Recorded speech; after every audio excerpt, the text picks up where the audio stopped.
Hello everyone and welcome, it's Apex Racing TV live from Silverstone, the very first race of the Apex Racing League Formula Renault 3.5 Championship. My name is Marco Barbanera and I'm joined by iRacing World Championship driver for Apex Racing UK, Kevin Ellis Jr. Hello Kevin.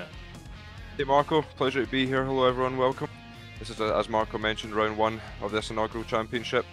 And just finishing off practice at the moment with just 10 minutes left. And I've got to say, Marco, I'm really excited for this one. Got some good names in here, looking forward to see how this unfolds. Absolutely, it's a 20-car field signed up for today's race.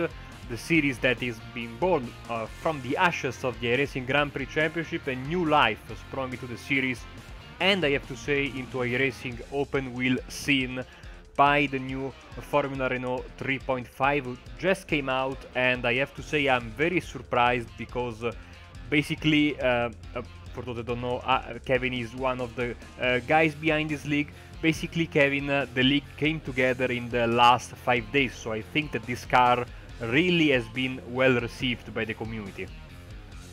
Yeah, this car has been an absolute godsend for us. Obviously the McLaren went out. As you said, it's the ashes of that car, the World Championship. That car was basically retired, so the 3.5 came out at a perfect time for us. It really does kind of fill that void. It's been in iRacing for a long time of that open wheeler sort of middle ground. We've gone from the Formula Renault to the Indy cars. Quite a big leap in this car, really fits in nicely there. And of course with MP430 falling behind the wayside now, and this car coming in, it was a perfect opportunity for us to grab with both hands and set this league up. And yeah, as you said, preparation started on Tuesday to get signed up, and we've had over 30 entries so far. And yeah, it's been awesome. The car's been really well received, and it's a great car to drive. So yeah, hopefully we can get some more people in here and have even more people for the remainder of the season. Yes, we are going to have, of course, 12 rounds, and every round will be contested over 2 races, a sprint race, which will be 20 minutes, and a 40-minute feature race with a reverse grid for the top 20, which will be a random reverse, and we will spin the wheel at the end of the first race. Let's talk a bit about this car. You know, goes without saying, massive difference between this car and the MP430. With this car, I think, Kevin, we are back with a more, let's say, simple and classic kind of open wheeler. Yeah, absolutely. No hybrid technology to deal with there. So yeah, this car's just immense fun to drive. Simple, no pushing buttons, as a lot of people weren't very happy with. It does still have DRS, but it operates slightly differently to the MP430. So in the old MP430, you had a specified zone that you could use it in, and you had to be within a second of the car ahead in the detection point to get it. With this car, you get 8 presses per race, and you can use them anywhere on the circuit. So that could create some very interesting dynamics to see where certain drivers decide to use DRS. Some could use it down the main straight, some could use it down the second straight after Maggots Beckett. It's all very different with this car. And of course, the main thing for this car is the amount of grip that you've got in the corners. This thing corners like nothing else I've ever driven. It's the apex speeds are so much quicker than the MP430. It's so much more fun to drive. And of course, as you guys have probably noticed already, the sound of this car, just that raw, naturally aspirated V8 is just absolutely awesome. Yes, if you go to the official YouTube channel for the series, which exists in 2017, by the way, basically the final 2 seasons of the series have been broadcasted on YouTube without commentary, so you can hear the pure sound of these cars. It's amazing. iRacing did a great job. Just this morning I was just watching one of the races of 2017 just to get, you know, in the mood, and the sound is absolutely fantastic. You were talking about the DRS. That's a very nice talking point, because I'm not a fan of the DRS, but the way this car does it is absolutely brilliant, and the way it should be if you want to have DRS. Like you said, no detection zones, no activation points, 8 presses per race. You have to be flat out with on the gas pedal, of course, when you activate it, and it stops as soon as you press the brake pedal. And it puts an interesting, you know, strategic, you know, element to the races, because, like you said, 8 pushes. You can use them wherever you want. You can use them to attack. You can use them to defend. So drivers, especially I think, Kevin, in the longer race, in the second race, will have to think about how to use their push to passes, sorry, their DRSs, and when to use them. Absolutely, yeah. Race 1 at the moment should be around about 14 laps, so you've got 8 pushes in 14 laps. You can kind of hit them very aggressively. But yeah, as you mentioned, the second race, the feature is going to be twice as long, so it's probably going to be somewhere around 27, 28 laps with only 8 DRS pushes. It's going to be a lot more technical, and these guys are going to have to think about how they're going to utilise that at the start of the race. Now, the slipstream in this car is very, very strong. From about 0.4 back, you can get an insane run. You don't even need DRS to make a move. But the dirty air is quite bad as well. So what you might see people do at the start of this race, especially the guys in the middle of the pack, is use that DRS to actually get close, and then they'll just simply use the draft and the slipstream to overtake on the straight. So it's a slightly different dynamic to the MP430, where typically you would use DRS to pass. This car, not so much. You can just use the standard slipstream and use the DRS to get within that 0.4 gap. So yeah, you might see the guys at the front of the field go very aggressive on the DRS the first few laps, try and create a gap, get about a second ahead of the guys behind, and then they can just save them for defense later on in the race. It's interesting that we are starting with Silverstone, because I remember Silverstone being one of the tracks where it was very, very tough to make overtakes with the old car. So we'll see if things change. And also with the reverse grid, it's going to be interesting for the guys that will start. Maybe say they get a podium in the first race, and the reverse puts you basically in the back of the field. I think with a maximum reverse of 20 and 20 drivers at the moment signed up for the race, there is a good chance that some of the drivers at the front will start way back in the pack, and they will be in an interesting situation, especially like you were saying with the DRS. And I'm a fan of the reverse, because one thing I think you can then maybe go a little bit further in this. It's one thing to start at the front and check out and win the race. It's a completely different thing when you have to start in the middle of the pack and make your way through the pack. If you want to get that race win, of course, you get double the distance, so it compensates for maybe the quicker drivers starting in the back. Yeah, exactly. It should create a lot of overtaking in this car already, with the amount of slipstream that it does provide. Will definitely help that fact. The dirt air is quite rough, so you might see the guys struggle in the mid-pack, but the tyre wear is very mid. I think if you can stay with someone for long enough, wait for them to make a mistake, then the lack of tyre wear should mean that the amount of dirt air that you are receiving won't necessarily kill the tyres in the same way that it would on the old McLaren. So yeah, I'm really looking forward to seeing how race 2 pans out, and who starts where on that reverse grid. It would be interesting as well, Marco, to see what these guys do in terms of finishing in race 1. Will some guys intentionally finish slightly further down in race 1 to get a better starting position in race 2? You could see some of the guys from between 5th to 10th intentionally stay kind of there, drop back to around about 7th or 8th, so that drop back to maybe somewhere in the top 10, so that they then start ahead of the guys who are going to win race 1, and then they can potentially create a gap in race 2 through starting further up the field. So it'll be really interesting to see if these guys go hell for leather, throw everything and just try and win both races, or if some drivers tend to play it a little bit more passively and will play for the advantage in race 2. Absolutely. Also, one thing I find interesting is as practice is winding down, so we start qualifying 10 minutes, 2 laps per driver. It's going to be interesting to see how the drivers will pick their setup, because the aero package you choose has an effect on the strategy that you can use that you will have to use in the race. Because if you use the medium and high downforce package, DRS is available, but if you use the low downforce package, DRS then is not available, because simply it has no effect. So what do you say, Kevin? Would you prefer to have a little bit more aero drag but use the DRS, or would you go for a no DRS low downforce setup? At the moment with this car, it seems that you just want to slam all the downforce you can onto it. The high downforce package at almost every single track seems to be the best way to go. So if anyone's not running high downforce here with an A-wing, I'd say they're going to struggle slightly. So yeah, you definitely just want to slam high downforce onto this car, get the maximum corner grip that you can, which this car provides lots of anyway. At tracks like this, you just want to slam the downforce on, get the most of the grip that's available, and yeah, just try and hang on, I guess, in the slipstream.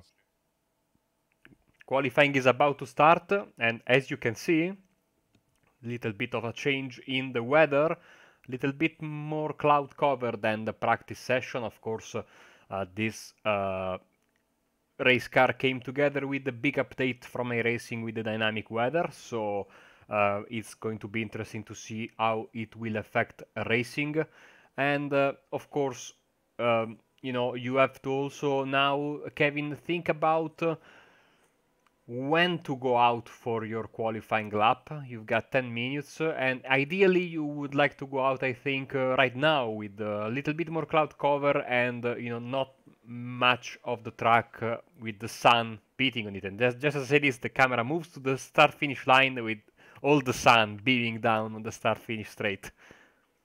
Yeah, interesting you say that, Marco. Half the track is currently in darkness as a cloud has come over, so it'll be interesting to see how these guys play this. The track temp has dropped about 7 or 8 degrees just since the end of that practice session, so a very quick drop. I'd say you've got to go out now and not take the risk, because at the moment there's plenty of clear skies around, so this cloud is definitely going to benefit the guys. It's just gone up to 26 now, so we've gone up a degree. I'd say you've got to get out early, get your 2 laps in, and don't sit around waiting, hoping for another big cloud, because that was a massive drop that we just had there, and half the track's still in darkness. So this will be interesting to see what the lap times look like if anyone decides to wait, how much time they're going to lose to the guys who go out when it's still cloudy. We'll maybe get 1 lap on board with Josh Thompson, so we can have an idea of the lines and of the racetrack. Of course, this is the old version of Silverstone. Almost everyone knows it. But still, it's always nice, and especially because I'm very curious to see what you were talking, and that's what you were talking about, the massive downforce that this car has through the corners as Josh Thompson starts his lap, and let's see how he goes.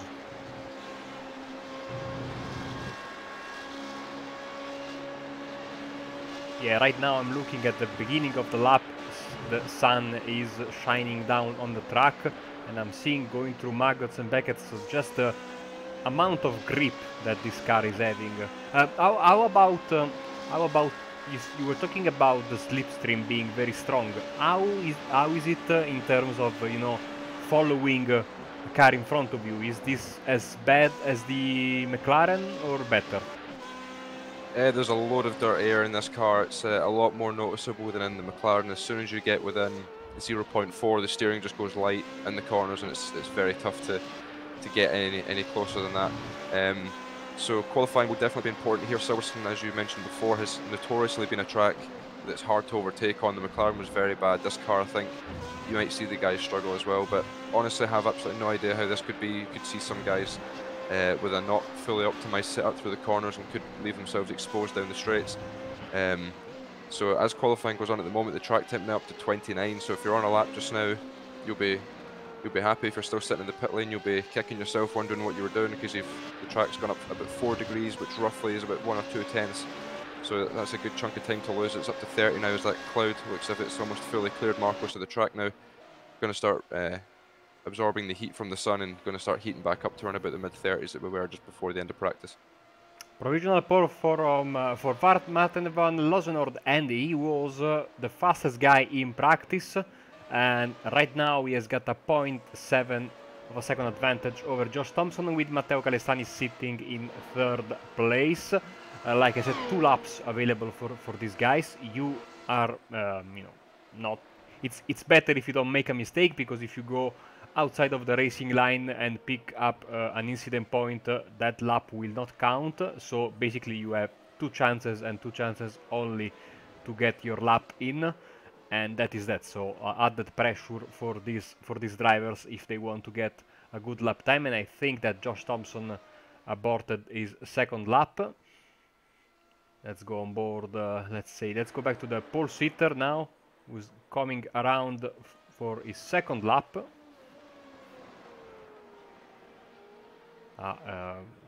Time of 1:27.1 for Martin van Lozenord. Here he comes. Will he improve his time? Yes, he goes faster. Yes, he was faster, 1:27.09. So sitting in pole position in front of Thompson once again, and here comes Calestani as well. We got A lot of very very good drivers on the field today, and it's very refreshing to see all these guys running. Like I said in the beginning, the open wheeler scene in iRacing was beginning to feel a little bit stale, and everybody was sort of in a limbo, no? Because there was news of a new car coming, but so people were unsure. Do I stick with the McLaren? Do I wait for this new car? And not only we got one, but we also got two, because we also have the Formula 3 made by Dallara, the 2018 specification of the Formula 3. How do you? I don't know if you drove that car, and do you say if that could be good, good training for driving, then moving up with the Formula Renault 3.5? I personally haven't had any seat time in the Formula 3, but it definitely adds to the iRacing open wheel ladder, which was, as I mentioned before, very needed. Having that massive step from the Formula Renault 2.0 up to the IndyCar, that's a massive step, which the F3 and the Formula Renault 3.5 really fit into nicely. I've seen a lot of complaints about the Formula 3 recently and some of the updates that iRacing have made to it, but it seems to be kind of a mixed opinion on the F3. When it first came out, it was very easy to drive, and a lot of guys said it was a lot of fun, massive grip, but it wasn't necessarily realistic.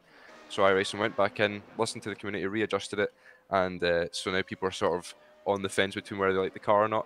But yeah, I think the F3 will be great as a sort of ladder to step up into this car, which has a massive amount of grip and a massive amount of power. As Boris Spolstra, has just gone second on a 127.3. He's been one of the ones that have waited Marco with 3 minutes left in qualifying. He's just completed his first lap, so Boris decided to wait, and the track temp has gone up by 6 degrees Celsius from when Van Loozenhoor did his lap. So be interesting to see what Boris can do in his second lap here. He'll be the one to watch. But yeah, that F3 will definitely fill that gap. Yeah, interesting because he's a teammate of Martin, but he picked, like you were saying, he waited just a little bit to get onto the track for his qualifying, as he's sitting, like you said, in P2. Will he improve himself and maybe Pip his teammate for pole position? I don't think he will. 0.147 is the gap, so he will have to be happy with P2, and I think the only other driver still on the track is James King for Bushfink Racing, sitting in P14 right now, and he is about to complete his lap. Absolutely, like we are saying, great quality throughout the field, as I think James, yes, the only guy remaining, so he will be after him. I think the session will switch over to the starting grid. Of course, we'll have a standing start for both races, and yeah, I'm absolutely excited to see how racing with this car will be, because it has been a much needed addition, and a car that everyone, I mean, I haven't completed a lap with this car, unfortunately, because of week 13, but still, it's great to have it, as King does a 1:30.0, so is in P14, and that will be that for qualifying. So just waiting for the session to switch over, and then we will be ready to give you the starting grid, and of course a little bit of just a little bit of anticipation to understand how the weather, and if the weather will change for the race session. The track has just changed there down to 26C now, so if Boris had just waited an extra couple minutes, it would come back to him, but it's impossible to know, as the cloud just seems to have come back over. So the start of this race could be very interesting, as the track, just dropped 5 degrees there, so we're down to 26C track temp now. So it'll be a ton of grip for the start of this race if the clouds stay as they are. But yeah, I'm really looking forward to the start, Marco. It'll be interesting to see how the dirt air affects guys through turn 1 and through the Maggotts Beckett section. A very fast start to the lap, and with everyone being so close as they will off the start, it's going to be interesting to see the runs, especially down the Hangar Straight, and see who can get a run. Absolutely, just 5 seconds left in qualifying, and so we are ready to have the session switch over. Round 1, race 1 of the season And here we go with the starting grid. We've got Martin Valusenord in pole position with his teammate Boris Polstra in second place. Then Josh Thompson and then Nick Rose, Matteo Calesani, Nick Johnston, Mike Partington. Then we have Tim Greven, Richard Gafencu switching up from the GTs. I remember him in the GT3's BSR series. Then Ashley Beard, Thomas Knoll and Byron Daly sitting in P12. And going down, we've got Joseph Ringrose, James King, James Webb, and Lewis Hamilton in P16. P17 for Adam McNally, P18 for Alessandro Roccatello. In P19 is David Cudmore, and Billy Rose didn't set a time, so he will start 21st, while our own Kevin is in the race as a driver because he's one of the stewards, and so he can give us an update on penalties and all that nice stuff, which hopefully we won't have. As you can see, the drivers will start momentarily. Just 1 minute left, more or less, or we're waiting until everyone is on the grid. But since one of the drivers will not put himself in the starting position, we will wait until the 2-minute mark, and then we will be ready to start this first ever race of the Apex Racing League Formula Renault 3.5 Championship. And here we go. The drivers are having 3 lights, 4 lights, 5 lights, and here we go. Losenord and Spolstra side by side going into the first corner. A clean start from everyone into the first corner, and this is where it's going to be tricky. Everyone seems to be through without problems, and a very nice start.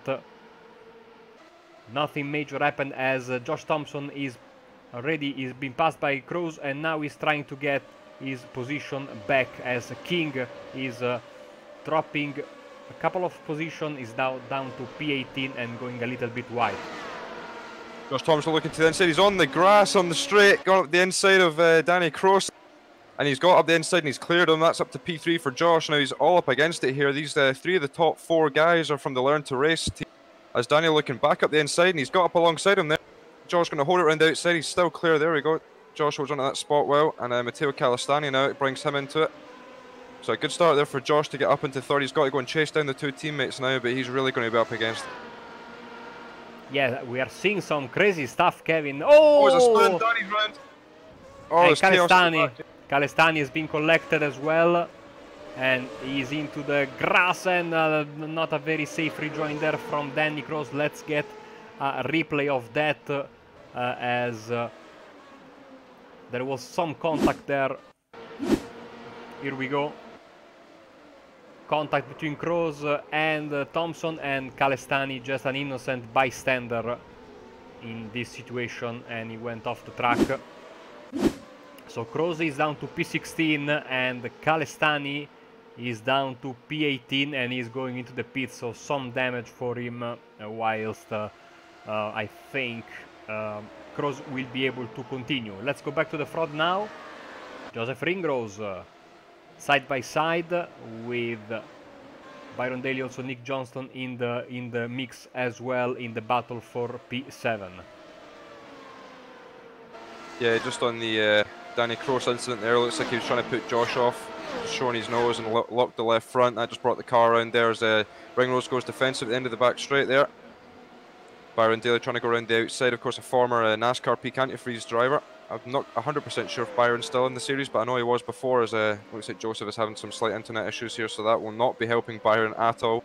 There's nothing more distracting as a driver than to see the guy ahead of you flashing and not really knowing where he is. So yeah, things not quite going Byron's way at the moment, as he might have a look up the outside here, where of course Danny Cross and Josh had their incident last lap. He's looking around the outside, he's got alongside him there, but Joseph holds on to and holds on to P7, I believe.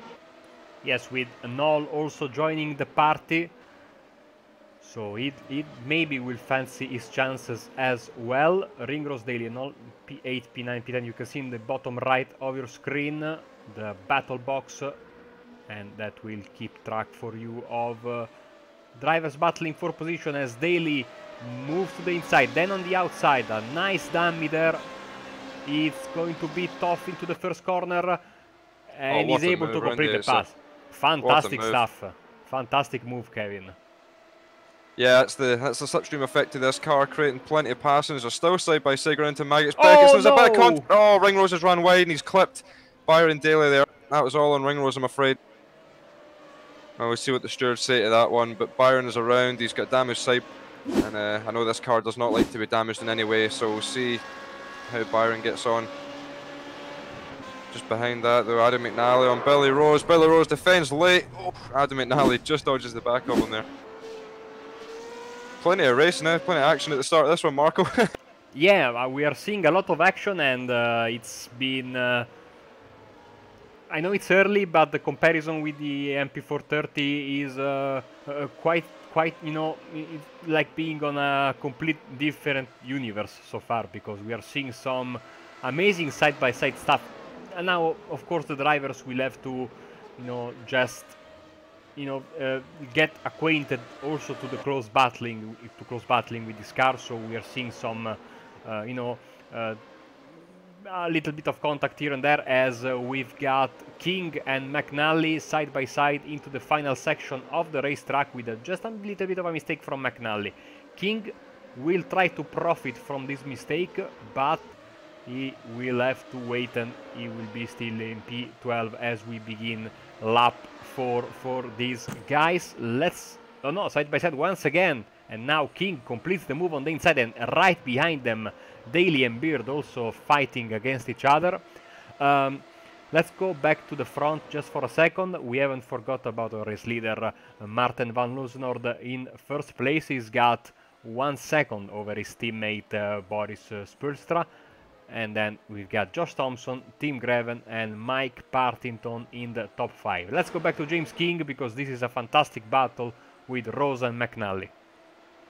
We got a bit of a trolley train back here with Billy Rose at the front as James gets round the outside. A great move there from James. As Adam now going to have a look up the inside. He's decided not to go for that one. Almost collected Billy Rose there. And yeah, we got a fair side-by-side battle behind us all. Ashley Beard and Danny Cross. Danny, of course, trying to fight back through the field after his self-spin. He has a big moment there in the exit. Holds on to it, and Ashley right within the slipstream. And this car is certainly producing some racing here. This is absolutely fantastic, the amount of slipstream we've got. They're side by side, and just ahead, Billy Rose and Adam McNally side by side as well. McNally gets the move done. Up the inside, Billy Rose now back to 11th. Oh. There's a spin in the middle of the track. That's Thomas Knoll from 8. Oh, he's got massive rear wing damage. And now he's in the gravel, going back onto the track. What happened there? Because he was sitting... oh, Ringrose again. He was sitting in the middle of the track. Let's get a replay of that. He tried to go around the outside of Tim Greven, backed out of it, and Ringrose just collects him. He's Thomas Knoll was very slow in the middle of the... and Ringrose just collects. Yeah, big crash there, and sitting in the middle of the track, never a nice position to be. Not only for him, but also for the guys that are coming out of the bridge corner there, and it's, you know, never easy. As he did the right thing though. Yeah. He held the brake and got off the track when everyone moved, so he did right there. As Byron Daly, sorry, around the outside of Adam McNally down the straight. This is for a spot in the top 10 here. Running side by side and very close to each other. Oh, he's done it. Great move there by Byron Daly then for the Scuderia Carolina. If Fair likes that outside line, does Byron. That's 2 moves I've seen him make now around the outside. He's doing a great job here getting through the... After that incident with the Ringrose earlier, he started 12th. He's already back up to 11th after the incident. Well, that's a top 10 spot. Sorry, he's back up to P10 now after that incident. So he's done a great job slicing back through the field, and James King is up next.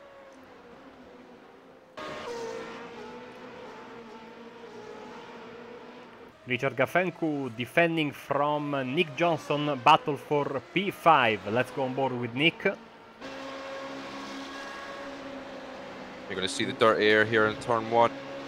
He's going to see how much Nick is going to struggle. As actually Richard runs a little bit wider, but through this is going to be the section you're really going to feel the dirt, especially the last section. Through here will be okay. This left-hander here, definitely going to feel it, and then the right-hander, you can see him not quite able to get to the apex, but he's still done a great job to keep it close. This could be a move here.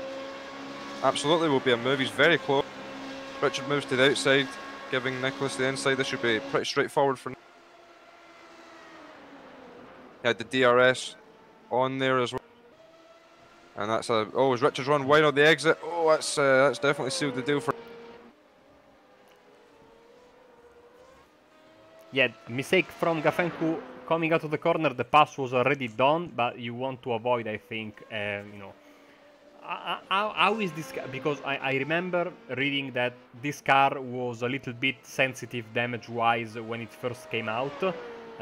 Did they change this, or is it still, you know, a car that you don't want to, you know, run over curbs too hard, run into the grass, or eat things, generally speaking?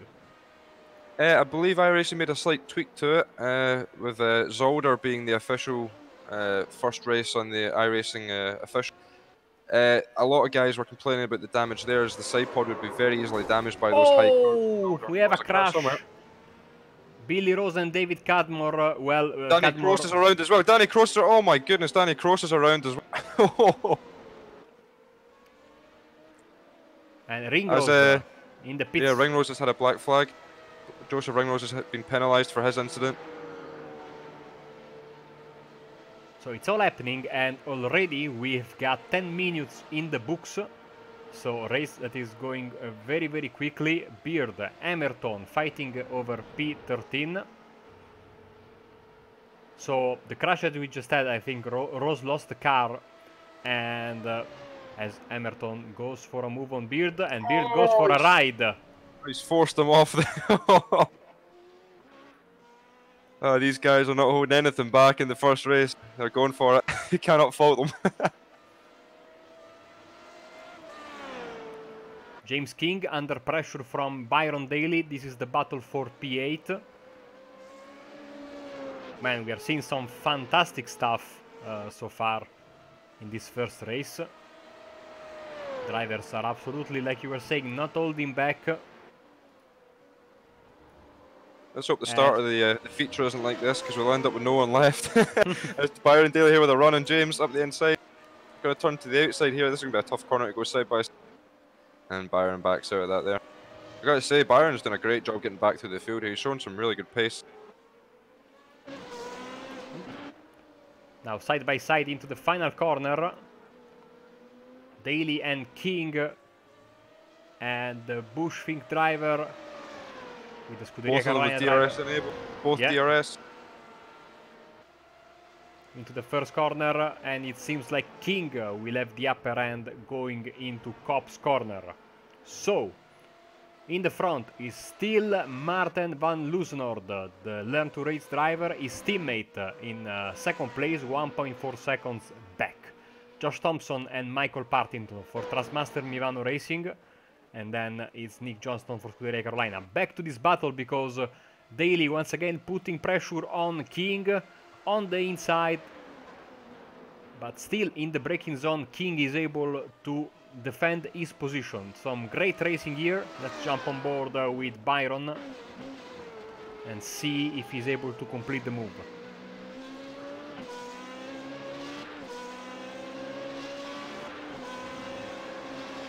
Got a nice run here, but he's on the outside. And still side by side. I mean, this is some fantastic stuff.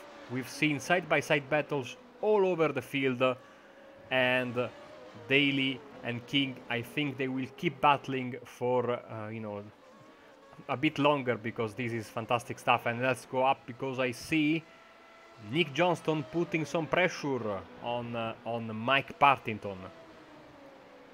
I don't want to jump in too early, but I've got to say, iRacing, great job on this car so far. This is this is producing some great racing. Here's Nicholas John, as you said, on the tail of World Championship driver Michael Partington, who I believe only started practicing this morning, so he's on not a lot of laps, but still running in P4 nonetheless. That goes to show the level that he's at, and the level that most of the pro guys are at. As Nicholas Johnson here not able to get close enough on the straight there, as Mike runs a little bit wider, missing the apex, compromises his line here for the right-hander. Nicholas going to be very close now into the chicane. Mike's going to have to go defensive here, definite. Here comes the run from Nicholas, not quite close enough. He decides not to go for it smart enough. It was a bit too far, and then Nicholas is going to have to follow all the way through this last sector now. No chances to pass back here. Absolutely no chances to pass. We'll still remain on this battle, because this seems very, very tasty, as gaps have now a little bit, you know, stabilize themselves, even though we can have a battle. I think in every moment something can happen with this car I'm seeing. But yeah, this is the closest battle on the field. Partington and Johnston running in 4th and 5th position. And you can see here the laps. Nope, you can't. Partington once again defending. Johnston looking very, very racy. Maybe we'll have a good run coming out of the fast S section into the backstretch.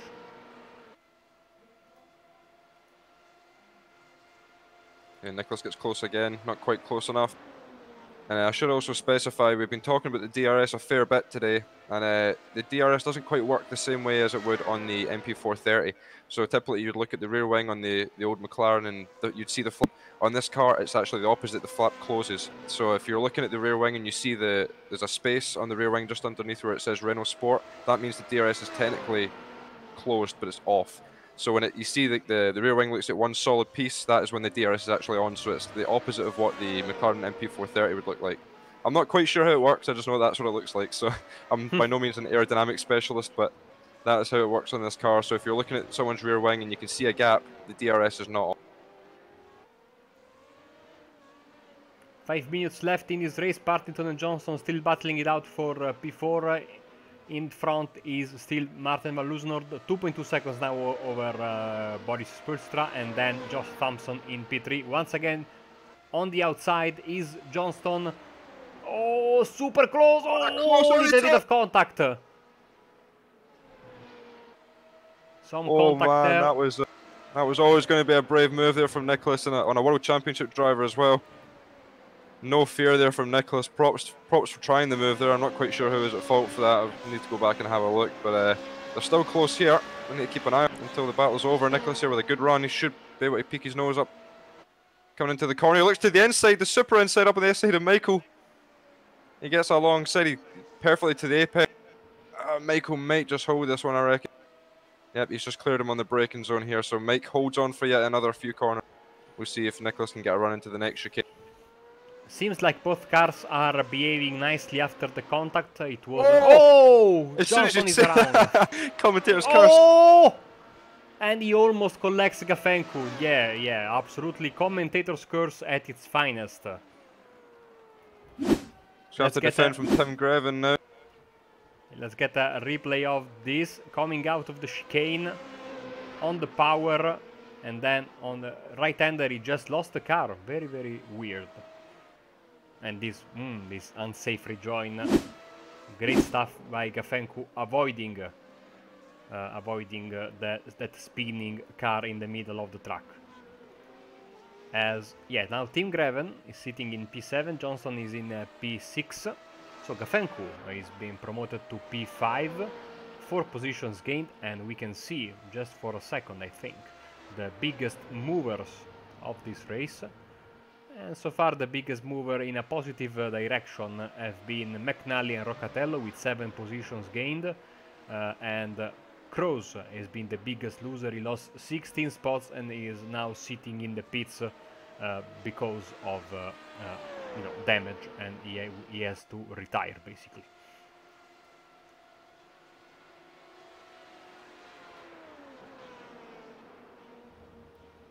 Johnston still defending from Greven. Right now the gap is 0.6 of a second, 0.7 as they go into the chicane. Oh, Tim's around. And Greven is around. Oh, and I think he's been... Oh, no, he disappeared for a second. I thought he had been disqualified, but he wasn't. So that is the end of the battle for P6. Let's give some TV time to our race leader, because he has been absolutely dominant so far. Clean getaway from pole position, and right now with 2 minutes left, I think we will have just a couple of laps more in this race. Seems to be running quite safely towards the first ever win in the first ever race in the history of this championship, and it could be a nice 1-2 with his teammate Spoelstra there, and their other teammate which I have lost. Danny Cross, yeah. It could have been even better, because at some point they were first, second, and third, but that Cross had some problems, so he will have to redeem himself and maybe get a better race result in race 2, as Thomas Knoll just went past David Cadmore for P15. Like we were saying before, Kevin, all these positions matter, because depending on where the reverse wheel ends, you could end up in pole position or stuck to the position you were where you finished. So let's say we get a 15 reverse, the guy in 16th stays put, the guy in 15th gets promoted to pole position. So as someone goes into the pits, is Cadmore, so I think he had damage from the contact earlier. So yes, you can plan maybe to not gain too many positions, if you can, maybe, as Gafencu and Johnston are battling for P5, but you never know, basically, with the reverse wheel, no? Absolutely, it's that random aspect of the series. I'm sure some like, some won't like, but I think the racing is going to be absolutely great to see some of these midfield guys starting up at the front. It gives everyone a chance to get some TV time as well. Some of the slower guys might not be on the broadcast quite as much because they're not up at the pointy end, but with a reverse grid, if you finish 18th, you could quite easily be starting the next race on pole.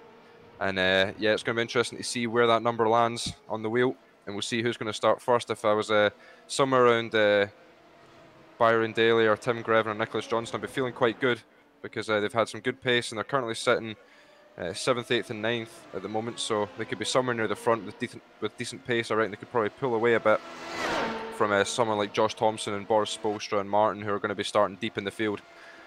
Gafencu and Johnston side by side, and they touch! Oh, that's an issue. Nicholas he's struggling now. He's lost the car. That car's been in the wars. Yeah, and now he's into the gravel, so he's down to P7. Race leader, I think, winning the race. Yes, the final corner for Martin van Loosnord is the winner of the first ever race of the Apex Racing League Formula Renault 3.5 Championship. His teammate Boris Spolstra in second place, and finishing third for Trustmaster Milano Racing is Josh Thompson. And in fourth position will be Mike Partington, also a teammate of Josh Thompson. And all the other drivers will be coming one after the other. Gafencu in P6. Greven, Johnston trying to get his car to the finish line. He will be able to do that.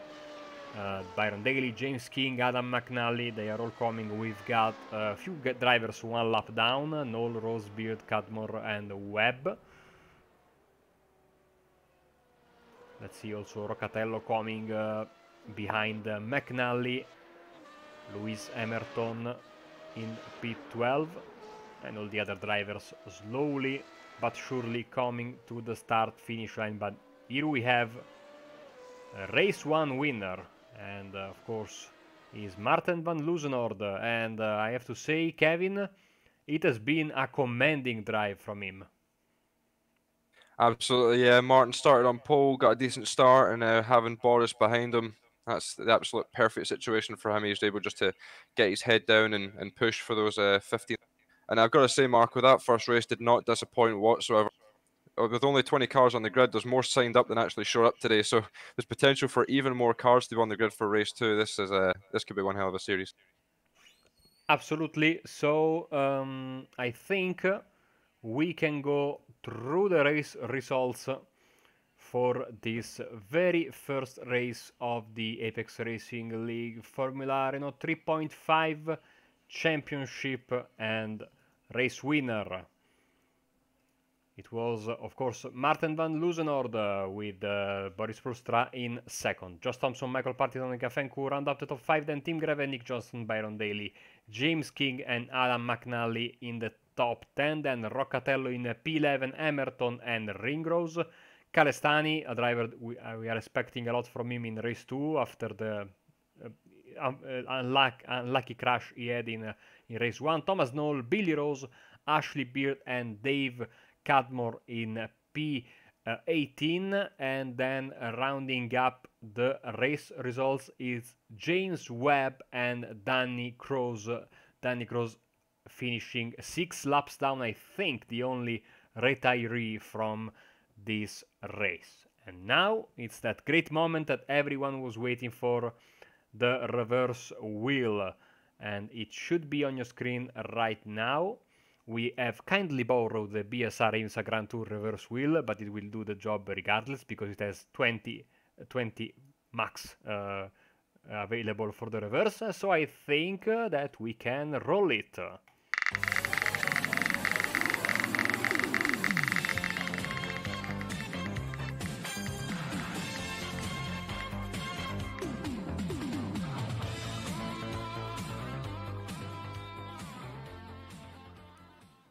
And so it's a full -3, so basically not 20, not 19, not 18, but 17 reverse for this race. So Kevin, you are the rule maker. Will the guys 1 lap down be eligible for the reverse?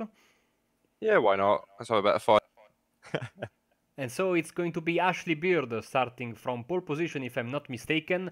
Billy Rose will start with him on the front row. Thomas Knoll, Matteo Calestani, and Joseph Ringrose will round up the top 5. So Calestani has got a decent chance at making some good points in this second race. We are heading into a commercial break whilst the organizers set up the reverse grid. And we will be back here from Silverstone in around 10 to 15 minutes. Catch you in a bit. 3, 2, 1.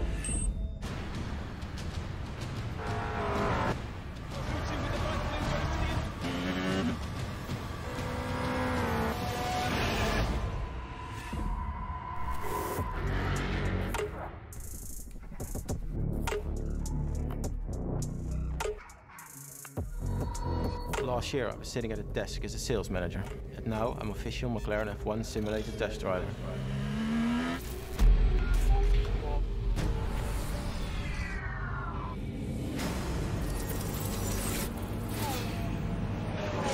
Magnussen is 1.4 behind.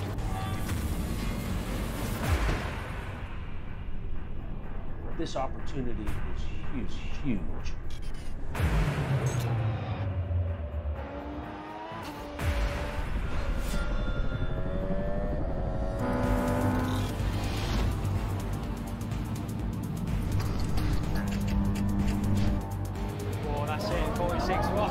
That's faster than the factory McLaren driver, and he's done 6 laps.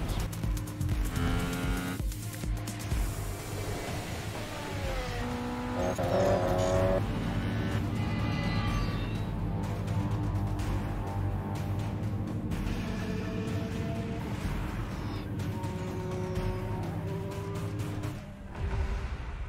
race.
hits him again now. Rayon Fowler into the outside wall. He's going to pass nearly 3 cars down that front straightaway, and he's going to get them all done with. What amazing. Lee to the inside goes Logan Cloudman is going to touch in. Pit press sideways. What a save. Look to the outside as Cronkite goes off. De Jong into second place. I'm going for the switchback. Oh, pinpoint driving. It's Howling down to the inside. Trying this contact though. Slide left to the racetrack. Chris Renner drives it back down underneath, and he takes that second spot right back. Joker goes to Garrett Lowe. Garrett Lowe should take victory with all that contact. He's going to try and make the move around the outside the Parabolica. That's not going to work, but he's going to try and get the cut back here. Get the run out the Parabolica. That's beautifully done there. Michael Schumacher, there's a little bit of door banging as well.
The most realistic online racing sim ever made.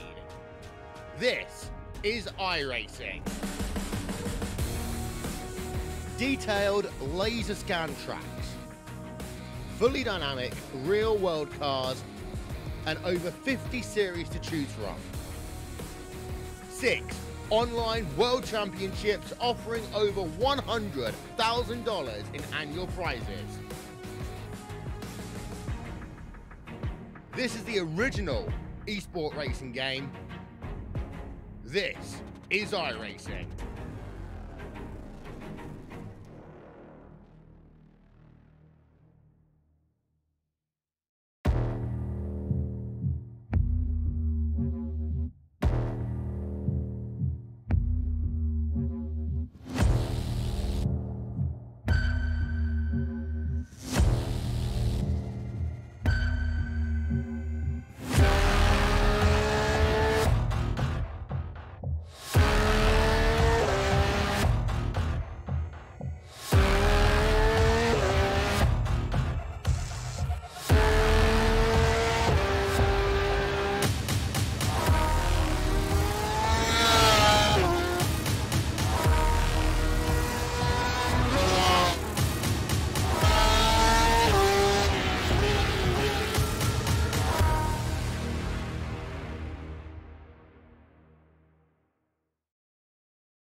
My name is Steven Corpenos. I'm a senior web developer here at iRacing, and I work on the beta UI.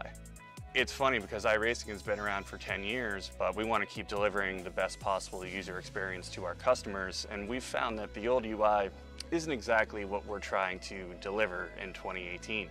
We want to use new features and provide the best possible experience when using the sim.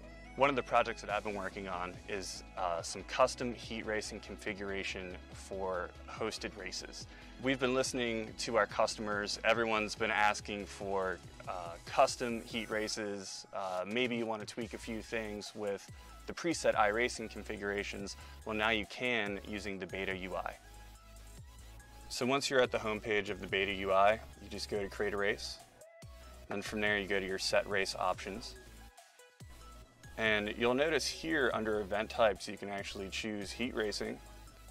First, I'm going to show you how to create a new format from scratch. You can choose the number of entrants. And as you can see, when I made that change, the change was actually reflected on the right side in the graph. Also, you can use the estimated duration at the bottom of the graph when you're changing the length to see what the total duration of your event will be. In addition, you can customize every aspect of the session information, practice, qualifying, heat races, consolations, and of course, the final feature race. Because the beta UI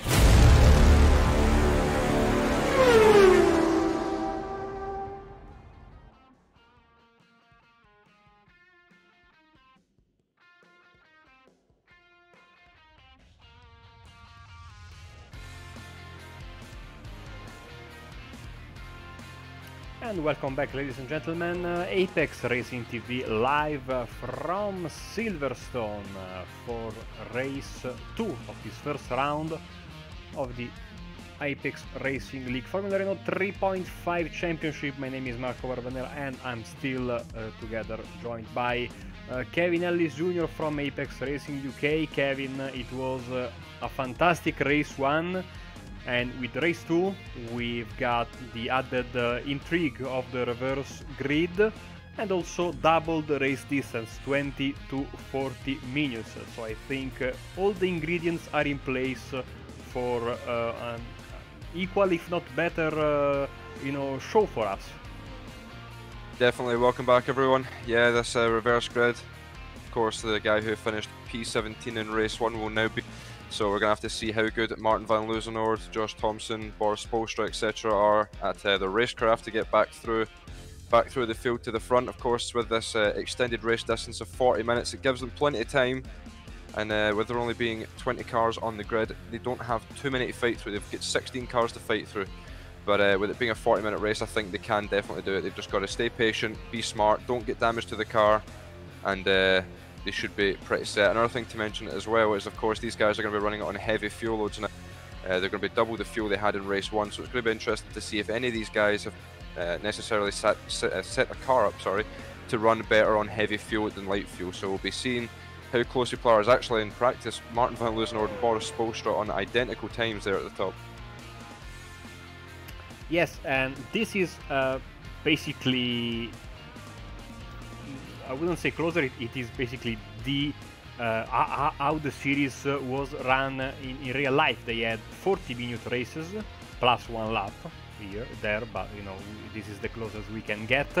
So basically this will be like a real life Formula Renault 3.5 race. You were saying it right, we have heavier fuel loads and guys starting from the back. I think it's going to be absolutely interesting to see how these guys will approach, especially because we are running in an open wheeler car, and we might, it's not like with touring cars where you might say, oh well, can get away with some beating and banging along the way to get him back to the front. Here you have to be very careful because with an open wheeler, of course, Kevin, you can pay a big price even for the smallest damage. Yeah, these cars don't take damage great as it starts, so yeah, any kind of damage here, especially on a high downforce dependent track like that, it's going to do a ton of damage to these guys. So they've got to keep the car clean. They've got to be smart getting through the pack, and yeah, hopefully we see something just as good, if not better, than race 1, because that certainly was exciting to say the least. It was, absolutely, and we are getting closer and closer to the end of the warm-up session, as I guess we can, well, we can say, if in your opinion, who are the possible favorites for this race? Who could be the guy that, maybe you can tell me one guy starting from the front and one guy starting from the back that could be a possible race winner in your opinion? It's hard to look past Martin and Boris at the moment. The two of them were dominant in race 1, but starting so deep back and near enough on the back row, it's going to be tough for those guys to fight back through. Nicholas Johnson could be a surprise pick. He's starting a few positions up on the likes of Josh, Martin and Boris at the moment, so you could see him do something. James King as well, maybe. So yeah, it'll be really interesting to see how the grid forms out here. We've not quite got the list up on the screen at the moment, so I can't quite see all the exact positions, but I know that Nicholas will be somewhere near the front after, or be somewhere in the mid-pack, sorry, after his incident at the end of race 1. So he'll be a good few positions up on the likes of Martin and Boris, and we'll see if he's got the pace to get through the field quickly, get a gap on Martin, and then. Also making their debut in this second race, because I forgot to put them on for race 1, are the new cameras designed by our very good team and colleagues at Apex Racing TV. We are getting all new camera packs for this 2009 Season 1 and beyond. And yes, they look absolutely fantastic. So yeah, hopefully, because I noticed that in the first race some of the camera shots with the default iRacing pack were not as great, and then I remembered that I was reminded several times by Alex and company that we had new cameras starting from this week. So here we go, and hopefully you like them as much as I do. 3 minutes left. Let's get just a quick look at the times for this practice session. You were saying top 2 guys, Losner and Spurstra, with the same lap time, so, and very, very close is Calestani and Johnston as well. So it seems like these Learn to Race guys, Kevin, are onto something, because they are obviously very quick, but also they maybe have found the right key to set up their car for today. Certainly seems like it. The 3 of them have been working very hard during the week. I've seen plenty of hosted sessions up from those guys practicing, so they've certainly put the hours in and deservedly. Be interesting to see though a few of the names that have signed up that aren't here today. It'll be interesting to see if some of the bigger names will be able to come out and give these guys a challenge. I've got to say, I was expecting Josh and Michael to be a bit closer than they are at the moment. They're about a second off Martin, so we'll see what happens here. But this race, anything can happen. 40 minutes reverse grid. You just cannot pick a winner out of this lot. Anything could happen here. Seems to be a little more sunny than race 1 was, but of course this being the practice session, we don't know how it will change. And also I'm noticing that even the session, like basically everyone is setting up the sessions with the default day, which is the 15th of May, so maybe that gives, I think they use a database of as Danny Cross moves into P3, so 1, 2, 3 for Learn to Race team. Basically, I think they've got some sort of a database with the average temperatures for each day of the year for each track, which also means that you cannot set up, for example, a race at Watkins Glen in early January, because in real life that track is covered in snow. So maybe if we can have races, let's say in February, for example, or November, we would have a bigger chance of having colder temperatures and cloudy weather. This being the 15th of May, I know that in England and in Great Britain as well, I mean, May is still considered not a very, here in Italy in May you basically already start going to the beach, no? So it seems like it's still like, mild weather compared to the extremely hot weather that we have around May. I have to check, because maybe they did I think they did this. I have to say, I have to see how the temperatures are, for example, at Monza or Imola,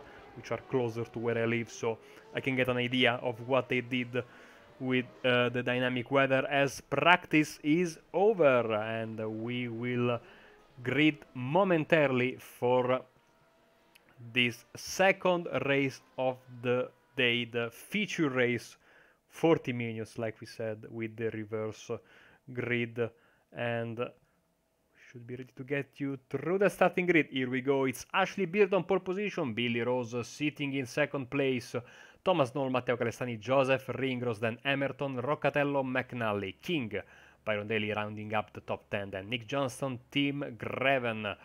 We also have Richard Gafencu, Michael Partington, Josh Thompson, Boris Pulstra, Martin Lusenor, David Cadmore, James Webb, P20 for Danny Crows. As we'll see how these guys, especially Beard, Rose, of course, finding themselves now at the front of the pack. I mean, we're talking about Ashley Beard, a guy with a 4K rating, so no slouch, absolutely. We'll see how they will perform and how aggressive will the top finishers of race 1 be in the second race. 3 lights, 4 lights, and 5 lights. And we are racing, and there's someone already all sorts of sideways there in the middle of the pack. They move 3, maybe 4 wide, going to the first corner with Ringrose making a nice move and moving in 4th position, as in the back King. Look at that, 4 wide. This is not going to work, I'm afraid.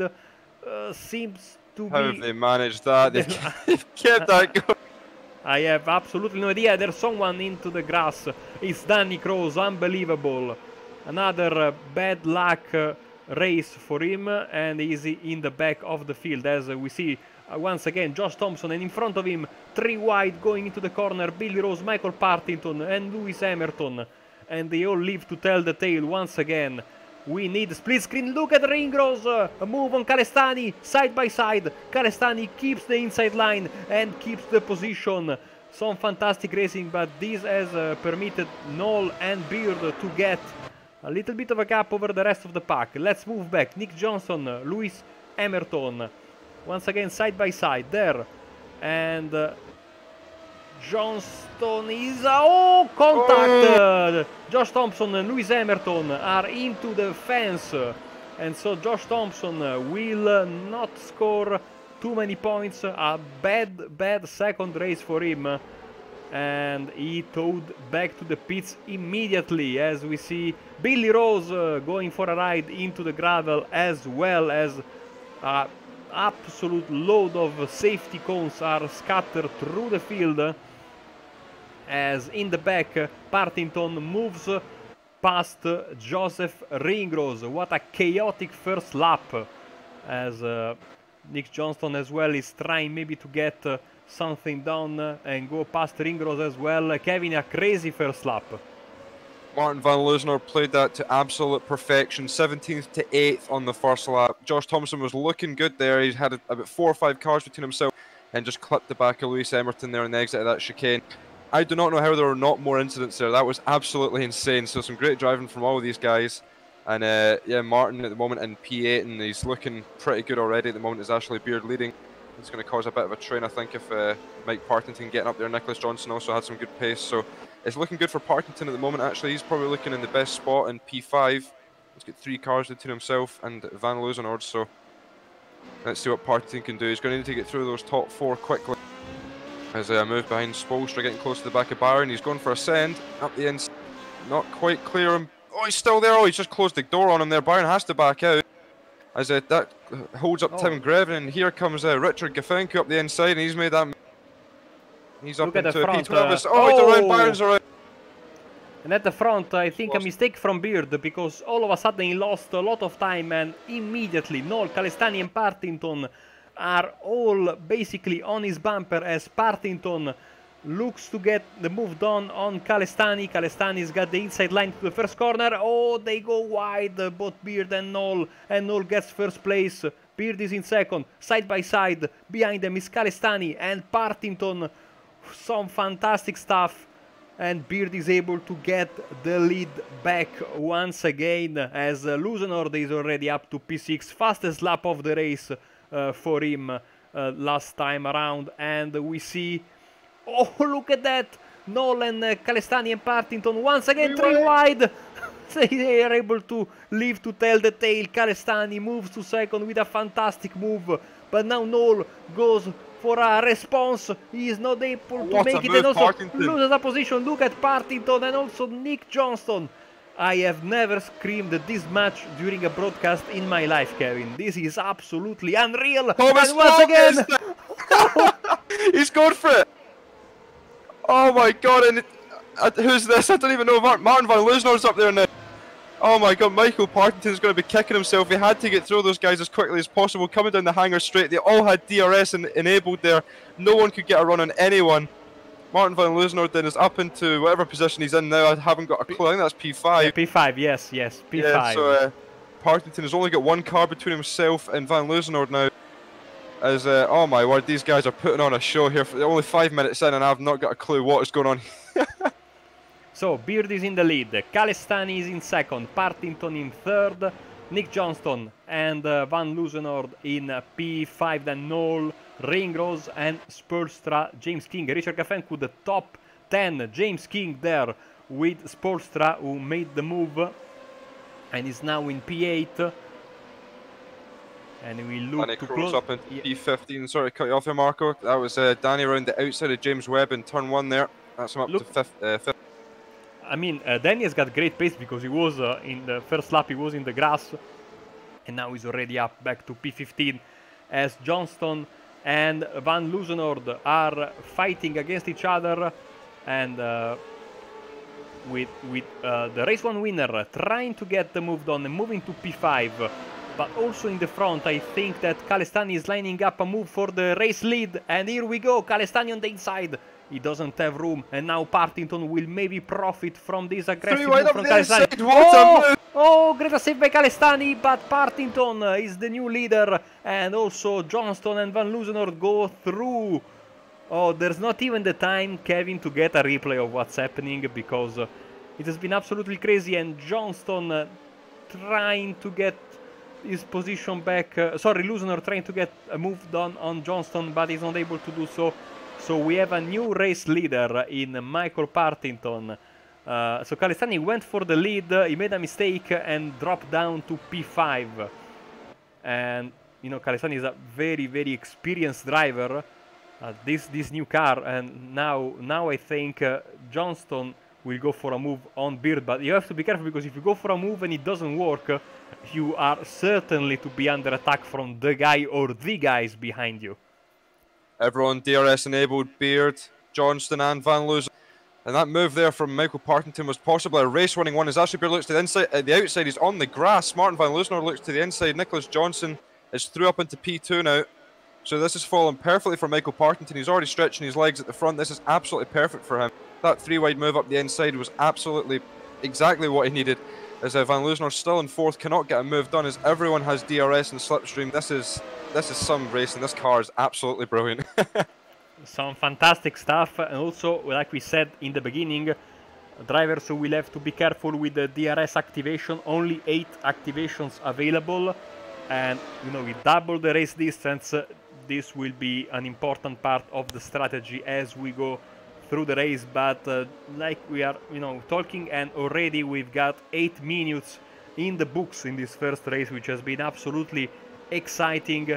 And now I think the next possible move will be Van Loosenord on Ashley Beard for the final podium spot. And here we go on the inside. The race 1 winner gets the move done, and now he has his focus set on the first position, and of course Nick Johnston in second. In the back, Boris Spolstra and Joseph Ringrose fighting for P6. The Bushfink guys are fighting through as well. It's Grevin alongside Thomas Knoll into Maggots Beckett. Let's see what he can do down the straight here. The two Bushfink guys swapped places there. King let Tim Grevin go, and here goes Tim. DRS enabled. DRS not enabled for Thomas Knoll, so Tim Grevin should have the position. He has cleared him just before the braking zone. That's perfect for him. That's Tim Grevin into the top 10 now. P9, I believe. Yes, and Thomas Knoll under attack from James King, the other Bushfink driver, and is up to P10. So just a little bit of, just to catch your breath for a second and go through the field with Partington trying to pull away from Johnston, and he's got 2 seconds, but Johnston is under pressure from Martin van Loosenhoorn in P3.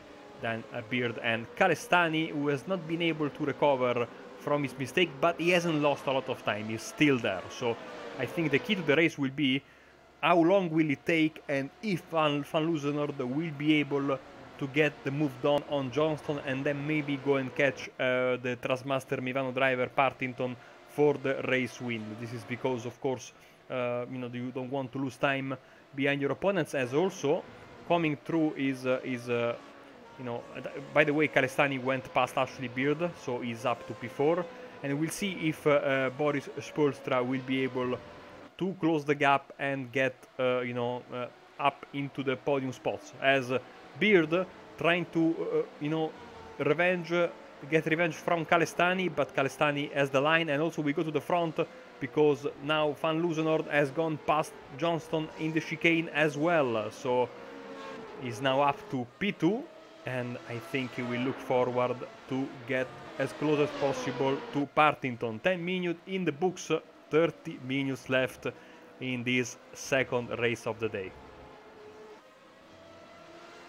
Nicholas Johnson there got a run on Martin, decided not to go. So this is not good for Michael. He's not got a big enough gap in my opinion. It looks like 3 or 4 tenths a lap seems to be the advantage Martin has over Partington at least. We'll see as they cross the line this time what the lap times are. As further back in the field there was a battle going on a minute ago which I seem to have lost, so I think that battle is now finished. So probably go back up to the front here and see what Van Loosenhoorn can do as they cross the line. See their lap time comparison and see what kind of fight Partington is going to be fighting here. 29.3 from Van Loosenhoorn, 29.1 from Partington. So hang on, fight is on here. He's just pulled away 2 tenths. He did, he absolutely did, as we got Danny Kroos in P12 making a move on Thomas Knoll, so a fight back, a very good fight back from Danny Kroos. He was spinning into the grass in this very corner in the first lap, so seemingly doesn't have any kind of damage, he just lost a lot of time, and he's trying to get back to the top. As we move back to the top, Calestani, Beard, and looking now in the back, we see that these guys have been caught by Boris Spoelstra. So the Learn to Race driver, second in race 1, showing once again some very, very good pace. But all the 3 Learn to Drive drivers have been absolutely fantastically quick today. With, of course, is that Ashley Beard? Yes, he is. He's able to save the car, but he lost the position to to Boris Spoelstra, and I think he was able to avoid the wall, but that was a crazy moment for him, and is now down to P6. Ash hasn't done a bad job, to be fair. 15 minutes in, he's only dropped down to 6 against some of these big names here. He's doing a fantastic lapping in the. He was doing 31s. He still did a 31.7 last lap, despite the incidents. He's run a little bit wide in turn 1 there. Next behind is Joseph Ringrose, who's been running. Last time was a 130.7, so he's got a few tenths a lap on Ash. But I think Ashley could be able to, if he just gets his head down, calms down a little bit, and sets a few consistent lap times, he should have P6 pretty much sewn up. As most of the fast guys have all passed him. The only one left really is Danny Kroos at the moment, who is a long way behind in 10th. Currently some 17.7 seconds behind your race leader, who, just to check on him, by the way, a 28.9 from Partington, a 29.0 from Van Loosenhoorn. So Partington has the pace here. The guy who started in 14th, currently leading. Van Loosenhoorn started 17th and now 2nd. These two have fought through the field, kept the cars, and now they're setting the timing boards alight. Yes, on the left side of your screen you can see right now the lap times in the previous lap, and you are absolutely right. Partington has been able to keep up and also go a bit faster than Van Loosenhoorn in this past a few laps. We'll have to see if he will be able to keep it up, because he has a great chance at a race win. As we go back to P5, the battle for P5, sorry, with well, not a battle as of this moment, but Spoelstra is closing in on Calestani. He gained 1/10 of a second in the previous lap. This lap he was, yeah, 4/10 of a second faster than the Italian driver, and so he's about to be in range and maybe try and go for a little further back, sorry Marco. We get Tim Grevin and oh my god, they're all over Joseph. They're 3 wide into Magus Beckett. These guys are going crazy. Richard Gafenko against Joseph Ringrose, and Tim Grevin in on it as well. Oh my word, they 3 wide into Magus Beckett. They're no fear. These guys have absolutely no fear. These guys are absolutely crazy, and now they are into the backstretch, and look at that, because Danny Cross now is into the top 10 and I'm looking to profit as Gafenko goes on the inside, but Ringrose is able to repel the attack. Also Ringrose once again with some connection issues.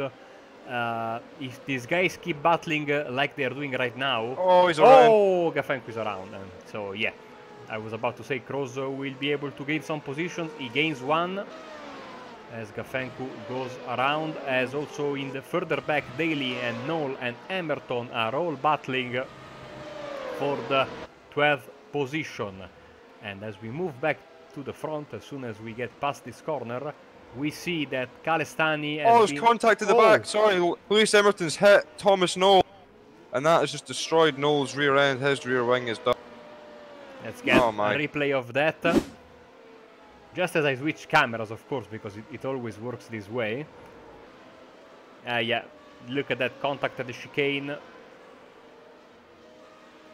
And also Ringrose going past Ashley Beard there for the 6th place, with Tim Greven also getting the move done on Ashley there. So Beard now dropping to P8, whilst Calestani has been able to now get the gap back to 0.9 of a second over, also more than 1 second over Spoelstra, as Greven is going for a move on Ringrose. Yeah, Ashley Beard made a big mistake last lap, a 34.7. That's some 4 seconds slower than he'd done the lap prior to that one, so he's gone off somewhere. That's a send there from Danny Cross. He's not waiting around, up into P8. He's not hanging around whatsoever. He's going to try and get himself into the top 5, but he's got some work cut out for him. But he can definitely get up to P6 here, I reckon, with Ringrose and Tim Greven battling just ahead. They're still side by side, as Ringrose holds off the position yet again. He's done a great job defending this race after his penalty in race 1. He's done a great job here defending in P2 and keeping himself firmly within that top 10. Kevin, I wanted to ask you, even though the official series is not with as long races as this one, how is the tire wear in this car? The tyre wear seems pretty minimal at the moment, especially looking at some of the lap times. These guys have not dropped off at all after 11. But yeah, I've not really noticed any kind of tyre wear at all in this car. It's very much a case of when the fuel burns off, it just gets quicker and quicker. As Greven's off in the exit of turn 1, he ran a little bit wide there. That's the dirty airplane in effect from Ringrose's car. He keeps himself firmly close to him, as Danny Cross is close now as well, as he's going to close up through the S's even more. This could be interesting.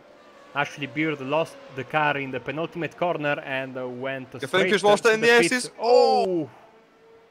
Couldn't be a worse place to lose it. This car's coming, don't move it. Oh my god. This car's coming and he's just spun the car around. David Cudmore almost collected him there. Gafenko's had an absolute nightmare. And wow. Greven, Ringrose, Kroos, these 3 guys. Let's go on board with Danny Kroos, who's got the best seat in the house, as Ringrose goes wide at the chicane, and so yeah, he loses the position to both Greven and Kroos. So Ringrose down to P8. And he's not giving up. No, he's not giving up. Oh, a little bit of contact there. In real life, that would have been probably a punctured tire for Kroos. As the clouds move once again to give this driver some much needed shade from the sun here at Silverstone, as we are just 1 minute and 30 seconds away from the halfway mark. And in this past lap, Van Loosener and Partington with identical lap times, as Gafencu has got a problem. Once again, he's around and is once again facing the wrong direction. So after a good start, he has had a terrible, terrible race, and he has to really manage his incident points because we still have half of the race left.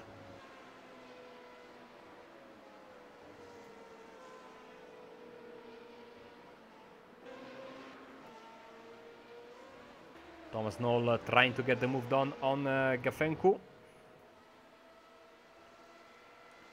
as the guys at the front of the pack are just taking a breath, but I think they will start to fight once again. Say hello to Adam McNally in the chat. Oh, we just lost it. Partington's off. Partington is off. A self-spin, and I think something's gone wrong. And it's a technical issue. I think he's had a technical issue. There's something not right with that incident. Let's get a replay from the onboard and see the steering wheel. He lost it, and then went straight into the wall. So I think probably a technical issue for him, because the car, it's like it looked like the throttle got stuck after he spun around, no? Because he went straight into the wall, and then the car kept going backwards. Yeah, the car was perfectly fine there. He could have easily just turned back onto the track. I'm not sure if he's had a black screen or something along those lines, or something's come disconnected there, but that is just gifted Van Loosener without a doubt. I know we're only halfway through, but his pace is some 8/10s quicker than Nicholas Johnson in P2, and anyone else behind is not fast enough to close the gap. So Van Loosener has done exactly what he had to do, starting in 17th. He's got to the lead at the halfway mark as the sun has come back out now. Gotta say, this dynamic sky from iRacing is absolutely brilliant. Really got to compliment him for that. By the way, Van Loosener's teammate and Boris Spoelstra is now hot on the heels of Calestani, so they might get another double podium. And you can see just in the back end of the shot, it's Nick Johnston in second, so he might be also a target for Boris as well in the final 20 minutes of the race. But first, of course, the Dutch driver has to go past Matteo. Is he Dutch? I hope he is. Yes, he is. He has to go past Calestani, and that is not an easy task. Calestani has got immense experience in sim racing. I remember when I started in 2002, he was already a well-established name in the Italian community. So he's a tough driver and very experienced in the open wheelers. As Michael Partington is in the chat, and we will ask him what happened. Hopefully we get a response soon enough, so we can update you on the situation. As yes, let's keep it focused on this Spoelstra and Calestani fight, because I think it's about to explode. The gap has been around 0.8 of a second as of late, as Cadmore goes into the pits, I think for repairs. Both Spoelstra and Calestani ran identical lap times last time, a 1:29.3, so they're very evenly matched at the moment, and that's not going to be dirty air taking effect for Boris, because he's over half a second behind, and it usually kicks in about 4/10s behind. So Matteo is definitely found a bit of speed. I was watching him at Zolder a couple of days ago, and he definitely seemed to lack some speed there, but he's definitely not lacking speed today. He's firmly in the top three and keeping pace with what has been probably the most dominant team out there, as the Learn to Drive team. Or Learn to Race, my apology. Yeah, he's holding a great speed with them, and he's actually closing in on Nicholas Johnson. Was half a second quicker last time. As Johnson comes across line, we'll check his time, at 29.1 compared to 29.5 for Calestani. So Nicholas has responded and is beginning to pull back away again. 22 minutes, 23 minutes right now in the books. We've got 14 drivers left out of the 20 that started. Maybe I can use this moment to go back and check the crash that took Josh Thompson out of the race, but as I say this, Calestani and Spoelstra get very close to each other on the backstretch, so we might wait a bit for that. That's always the case when you want to watch a replay. The action kicks off in the race, and yes, we will stay, I think, with these two guys for just a bit longer. Wheel failure for Mike Partington, by the way, he just said it to us in the race chat.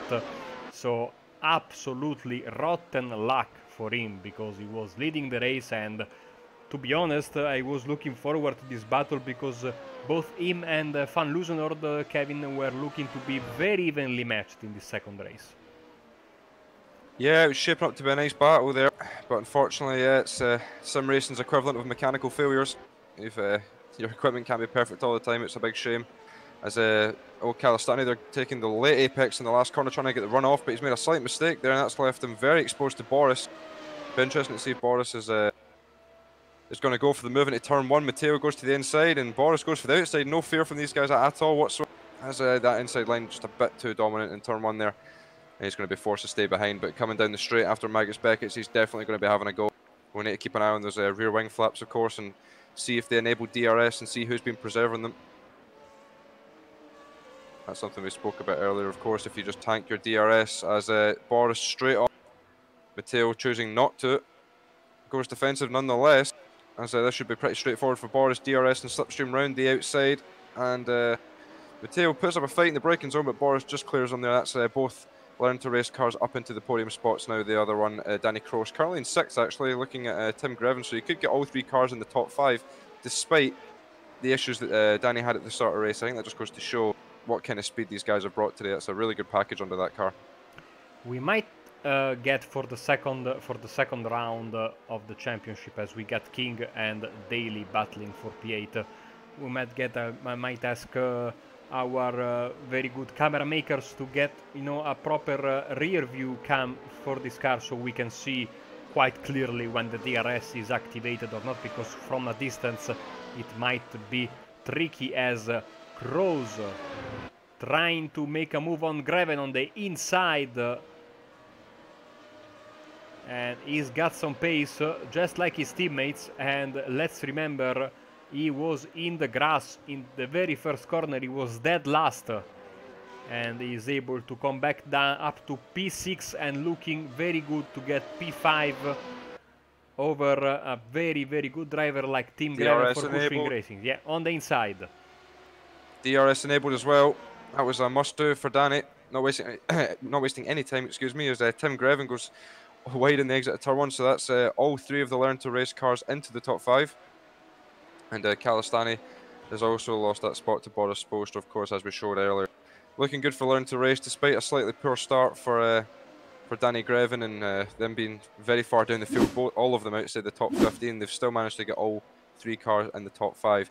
Nicholas Johnson having a quiet one in P2 at the moment. Last time a 129.5. That was a 10th quicker than Boris Spoelstra. He had a big problem earlier in this lap at Magus Beckett's. He lost a lot of time because he went basically with 2 wheels in the grass, and with the middle part of the car he hit one of the curbs very, very hard.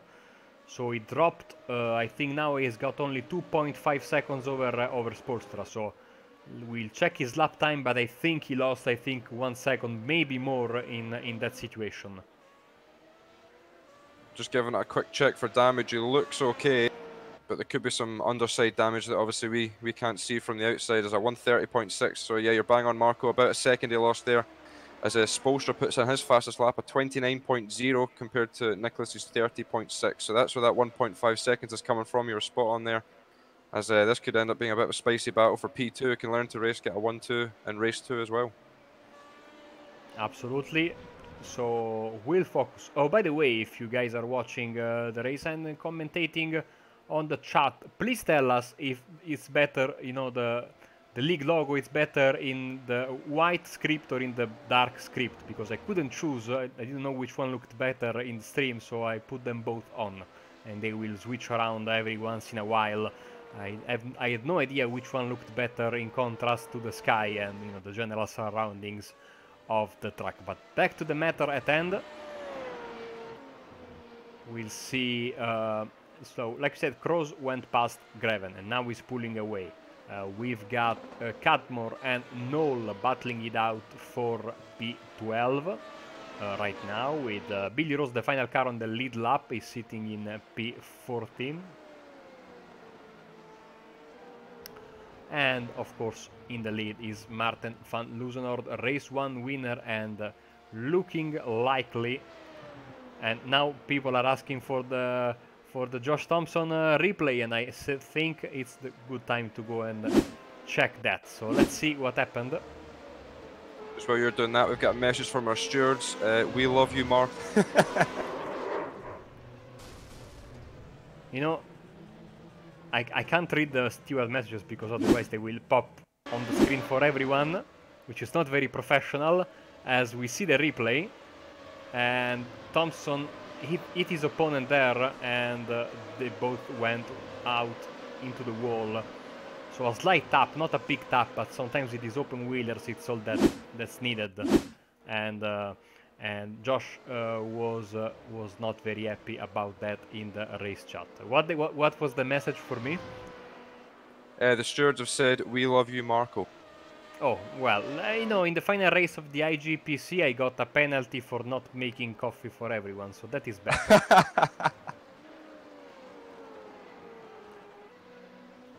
12.2 seconds in is the lead for Maarten van Loosenhoorn. Sorry there, Mark. No, he went for a bit of a ride into the gravel there, Van Loosenhoorn, with his right wheels, but that is absolutely good for him because he's got a massive lead. Let's get the gaps on the screen. He's got 14 seconds, like we were saying, over Johnston. Johnston has got half a second over Spoelstra, and Calestani is 1.5 back with Cadmore. Maybe he's been behind Knoll for a while, but he's not been able to gain the position. And also we have got the biggest movers, and unsurprisingly, it's Maarten van Loosenhoorn, 16 spots gained. Second biggest gainer is Danny Cross, his teammate, with 15, and Spoelstra, also his teammate, with 13. Johnston has got 9th, and the biggest loser of the race is Ashley Beard with 16 spots lost, and of course sadly is out of the race. Nick Johnston and Spoelstra side by side, and the Learn to Race driver is able to complete the pass, and it's once again Van Loosenhoorn Spoelstra 1-2.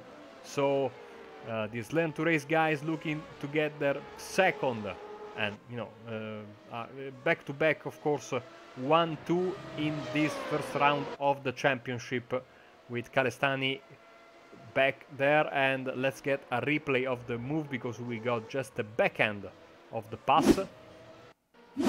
On the backstretch, I think Spoelstra used the DRS in this occasion, got the draft, move on the inside, and was able to complete the pass before the corner.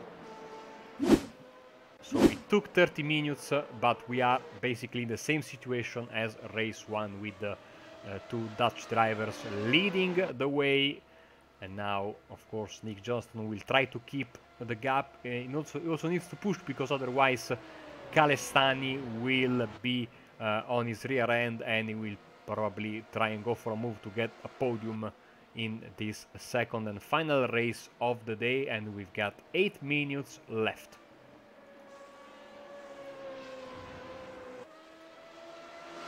Matteo Calestani closing in on Nicholas Johnson there for P3.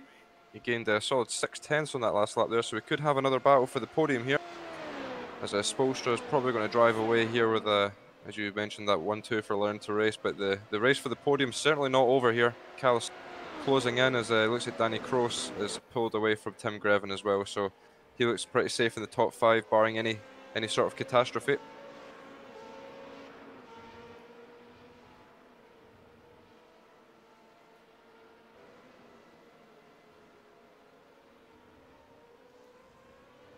Let's get, I think, on board with the race leader for one lap and see also the gears and the speed he's having.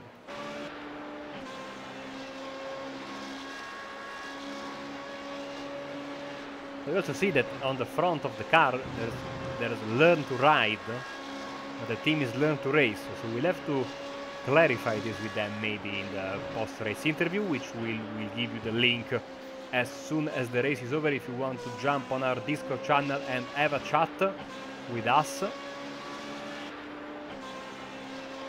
So I gather that the top speed that this car is theoretically capable of is about 300 kph, if I'm not mistaken. The car produces 530 brake horsepower, of course a V8 engine with 3.5 liters. So like you were saying in the beginning, Kevin, a proper, I'd say, old school, DRS notwithstanding, open wheel race car. And I mean, I think it's judging by the drivers today and the racing that we are having, it really is a pleasure to drive.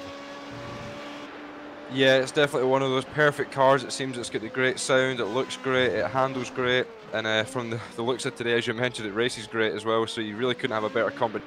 I'd say maybe the guys after a while of driving this might be asking for a bit more tyre wear, as there's very minimal tyre wear at the moment, as it looks like, yeah, Van Luzeno did a 28.3 best lap, and the last lap was a 29.0, so I'm not sure how much of that will necessarily be him just sort of backing it down, getting it to the finish, and actually physical tyre wear, because a lot of these guys are setting their fastest lap times around about the middle of the race here. Actually, Boris Spolstra only 4 laps ago did his fastest lap of a 29.0, so there's not much tyre wear in this car, which does make it fun to drive in terms of just pushing 110% every single lap and knowing that where you braked on the last lap is going to be the same this lap. But no, this car is a fantastic addition to iRacing. I'm absolutely loving it myself. I'm a bit sad that it's not the new World Championship car, which I'm not sure if you want to talk about that quickly, Marco, before the end of this race. But yeah, the announcement, of course, last night from Porsche, a $100,000 prize pool for next year's World Championship, in which I was fortunate enough to finish top 20 in the F1 World Championship this year. So I've been granted a license into next year, which I personally couldn't be happier about. I don't need to go through the qualifying series, which is no doubt going to be stacked beyond belief. But yeah, no, great from Porsche to get involved like this. So that will take, because I wasn't sure about this, that will take place, the place of the Open Wheel World Championship basically, or will it be a new World Championship? It fully replaces the World Championship Grand Prix series. No more open wheel World Championships on iRacing, I'm afraid. So I'm a bit gutted, because open wheel is my speciality. That's my bread and butter. I've raced it for 10 years and it's gone now. So I'm going to have to work really hard over the next couple months and get myself accustomed to driving a car with a roof and doors, which is something I don't do very often. So I've got my work cut out, and the competition next year, I mean, you're going to see all the top guys from F1 and GT in the 1 series. So I mean, I think just maintaining the license for 2020 will be the sole goal for myself. I just can't wrap my head around how strong this field is going to be.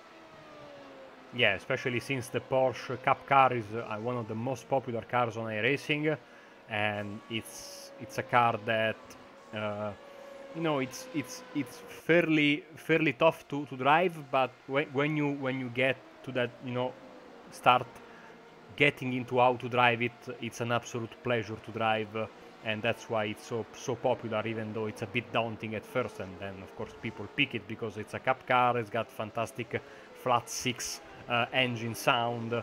So well, I didn't catch that part of, I thought it was going to be another World Championship, but now that you told me this, and of course with the big prize pool that Porsche has put into the mix, that I think will spell the end, like you said, for the open wheeler World Championship, which is a shame, because this Formula Renault car seems to be absolutely a proper championship race car. But we'll see what the future has in store for iRacing and the World Championship, and I'm sure this car, regardless, will be a very, very big hit among the drivers.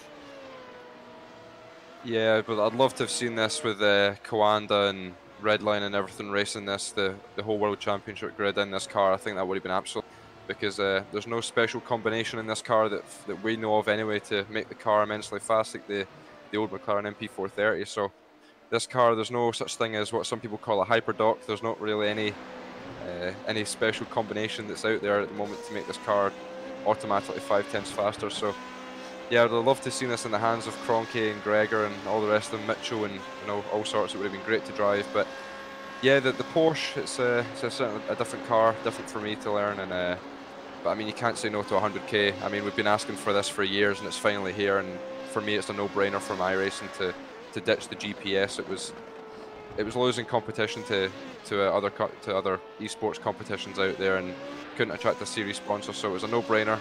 I'm happy for iRacing. I'm happy for Porsche. Glad to be a pleasure to race in that series next year, and hopefully I won't embarrass Apex too badly. It's going to be great to catch that. Hopefully we will move our team stream to that series, because I always enjoyed doing those. As Martin van Loosenhoorn is starting what will probably be his final lap, and he's got 16 seconds over his teammate there. Boris Spoelstra and Nick Johnston is in third. Calestani trying to put some pressure on Johnston, but I don't think that will be enough. So it's looking like another one to finish in the same order as race 1 for the two Dutch drivers, with their teammate here, Danny Kroos. You see him sitting in P5. Also, he is from the Netherlands, so I'd say this is a Dutch racing team.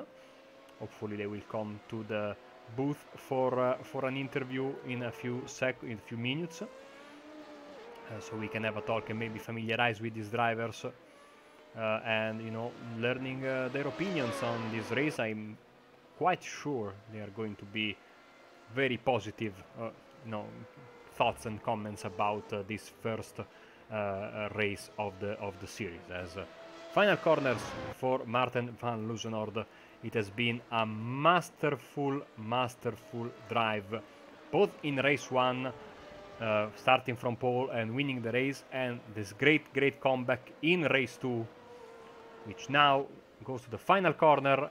And another victory for Learn to Race. Martin van Loosenhoorn is the race winner, and with style. And Boris Spoelstra is quite a few ways behind him, but he will get second position regardless.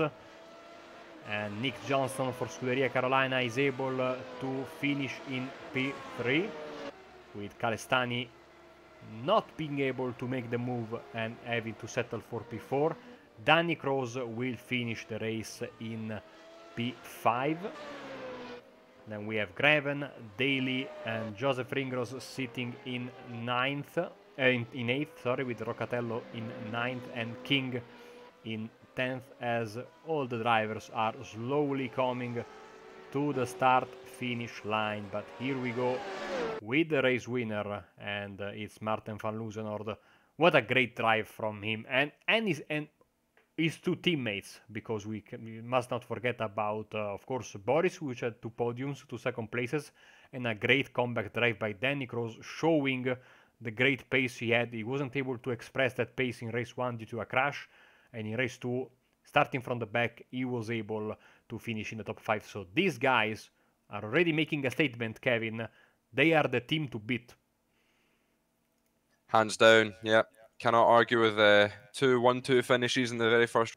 Martin coming from 17th to win it, and Boris from 16th to come to second. And of course, we cannot forget about Danny Kroos. So that's one hell of a drive to get back up into the top 5 after what he endured on the first lap.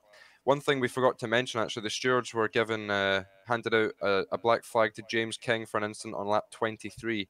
So that's why James dropped down to 10th when he was in 9th. So unfortunate for him. But Martin van Loosenhoorn brings it into pit lane.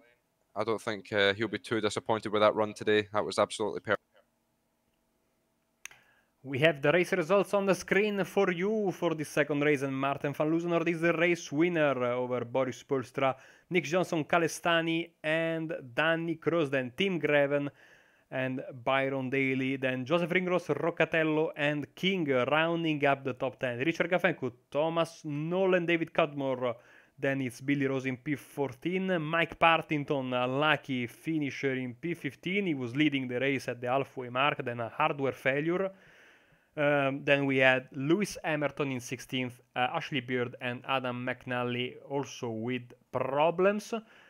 James Webb and Josh Thompson rounding up the grid. And speaking of Josh Thompson, here he comes for an interview. Hello, Josh.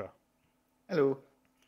So, what about, of course, commiserations for the second race? Race 1 was good.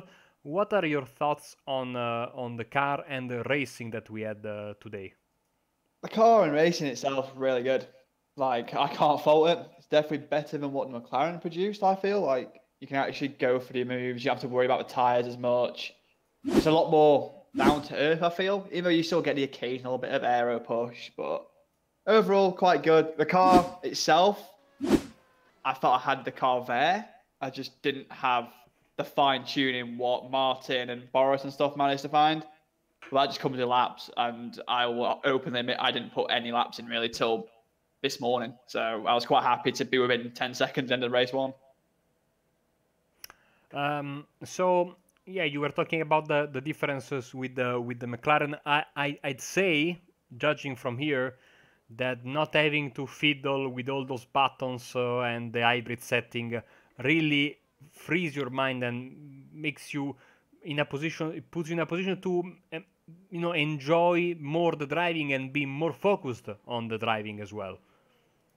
Oh yeah, definitely. Like, the car's night and day different to drive, and it feels like you're more one-on-one with the car now. Whereas before, you always have to think like ERS, tires. You just like now you can just enjoy throwing something around. So it's quite a nice switch, and it suits me a lot more. So next round will be, of course, we will have 12 rounds and one per each Sunday from now until March the 3rd. Next one will be at Nürburgring Grand Prix. Are you planning on doing the entire season, Josh? Yeah, I'll be doing the full season, 100%. And obviously, I feel Nürburgring will be a lot better. Because obviously, this week it changed because we didn't want to race Zolder this week. And obviously, I did a lot of my setup and stuff like that were based for Zolder. So I feel it would be Nürburgring next week, matching with the official. I feel like I'll have a stronger setup and obviously better pace, and hopefully then can challenge Martin and Boris. Because I felt like if I have the laps, I feel I can challenge. Thank you very much, Josh. Before we let you go, anyone you'd like to thank? Yeah, so you guys for the broadcasting, great as always. Kevin and everyone, all the admins for setting it up, all the stewarding. Mike Partington, I know he didn't do much, but again, like someone else who was being my teammate for this series, going for it. So I have to say massive thanks to him, and also for trying something to set up, and everyone at Thrustmaster Movano. Thank you very much, Josh, and catch you next week. See you later.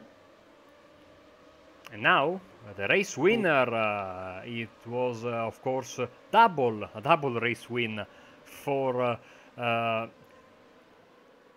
Dutch driver Martin van Loosenhoorn. And Martin, first of all, congratulations. And it seems like you and your teammates had something going on. You were onto the right setup because all three of you were super fast. I imagine that you are very happy to get a double 1-2 in race 1 and race 2.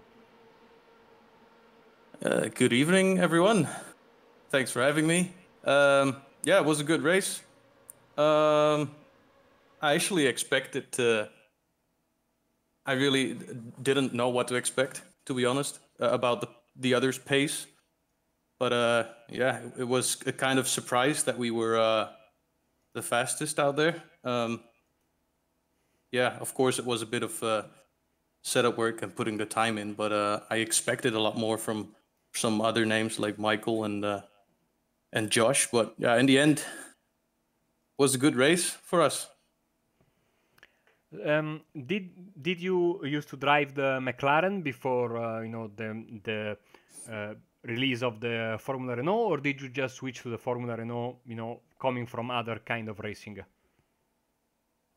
I always felt really good with high downforce cars. I did the Pro Series with the FW31, and after that I did WCS with a McLaren, the MP430. So I was kind of used to the high downforce cars, and that's where my roots are. So yeah, I always want to drive those cars, single seaters.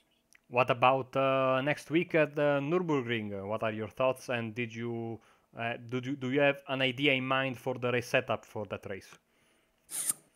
I really love the Nürburgring.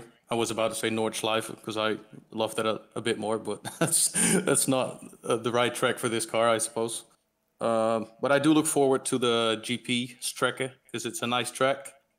It's got a lot of ups and downs and high-speed corners. It's quite technical, so I don't know about the setup. We need to get into it and have a look at it. Thank you very much, Martin, and congratulations once again. Before we let you go, anyone you would like to thank? Oh, thank you. Yeah, I would like to thank my whole team because we've been putting, just a lot of time in the setup and in working together. So we had a little name change. So I want to thank them for the most, and thank you guys for hosting this broadcast because it was probably good to watch.